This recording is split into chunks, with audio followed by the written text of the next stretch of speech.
అసలుకి ఇన్నాళ్ళు నా లైఫ్లోకి వచ్చేవాడు నన్ను అర్థం చేసుకుంటాడా లేదా అని భయం ఉండేది. బట్ మొన్న నువ్వు నా వరల్డ్ నీకు నచ్చిందని చెప్పినప్పుడు నేను ఎంత హ్యాపీగా ఫీల్ అయ్యానో తెలుసా. Thank you so much for understanding my world.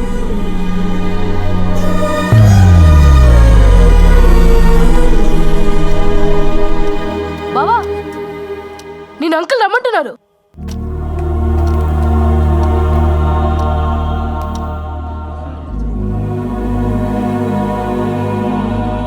అయ్యా, రేపు మధ్యాహ్నం ఇదే టైంకి గురువారం సప్తమి, మంచి ముహూర్తం అండి. ఓహో, బాగుంది.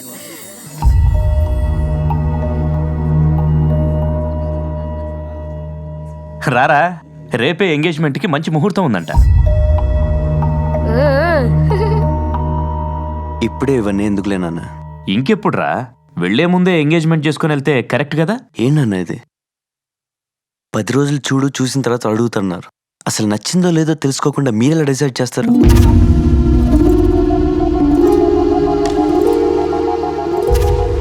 అదేంట్రా, నచ్చకుండానే తిరిగావా? నచ్చే తిరిగానన్నా, కానీ మా ఇద్దరికి ప్రాక్టికల్గా వర్కౌట్ అవుతుంది.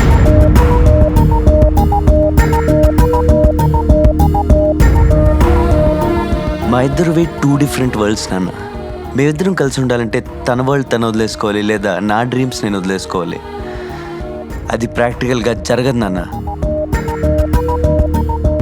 ఎందుకు జరగదురా?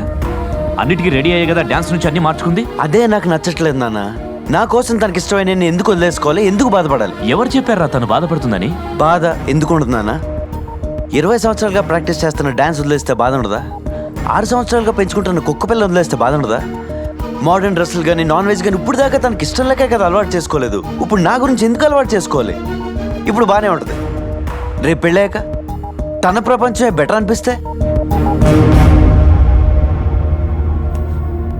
ప్రియా, నువ్వే ఆలోచించు. నిన్ను నీలా ఉంచోడు కరెక్టా? నా కోసం నీ వరల్డ్ అంతా మార్చుకోవడం కరెక్టా? పెళ్లికి ముందు ఏ అమ్మాయి వాళ్ళైనా సపరేట్గానే ఉంటుంది బాబు. ఎంతమందికి ఉంటుంది అంకుల్ ఇంత అందమైన ప్రపంచం? ఈరోజు పెళ్లి కోసం అడ్జస్ట్ అవ్వచ్చు, రేపు అన్నీ వదిలేసి హ్యాపీగా మాత్రం ఉండలేదు. అంటే అడ్జస్ట్ అయ్యి మేమెవరం సంతోషంగా లేవా? ఎవరో ఒక్కరే ఉంటున్నారు నాన్న, అందుకే వద్దంటున్నాను. మీ రోజులో కాదు, ఇప్పుడు లైఫే ఒక రేస్ అయిపోయింది. పొద్దున్న వెళ్తే రాత్రి ఎప్పుడు వస్తామో తెలియదు. వైఫ్ అండ్ హస్బెండ్ మెలకుగా కలిసి ఉండే టైం హార్డ్లీ 2 గంటలు కూడా లేవు. ఆ 2 గంటలు కూడా ఎందుకు కాంప్రమైజ్ అవ్వాలని అడుగుతున్నాను. అందరినీ నాలో ఆలోచించమని నేను అనట్లేదు. నేను ఇలాగే పెరిగాను, నేను ఇలాగే హ్యాపీగా ఉంటాను, నేను ఇలాగే బతుకుదాం అనుకుంటున్నాను. ఒరేయ్, ఏంట్రా అమ్మాయి నచ్చిందన్నావు, మంచిదన్నావు, మళ్ళీ నువ్వే వద్దంటున్నావు.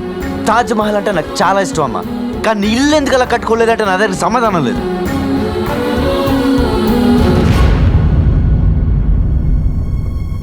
I'm sorry Priya, we're not made for each other.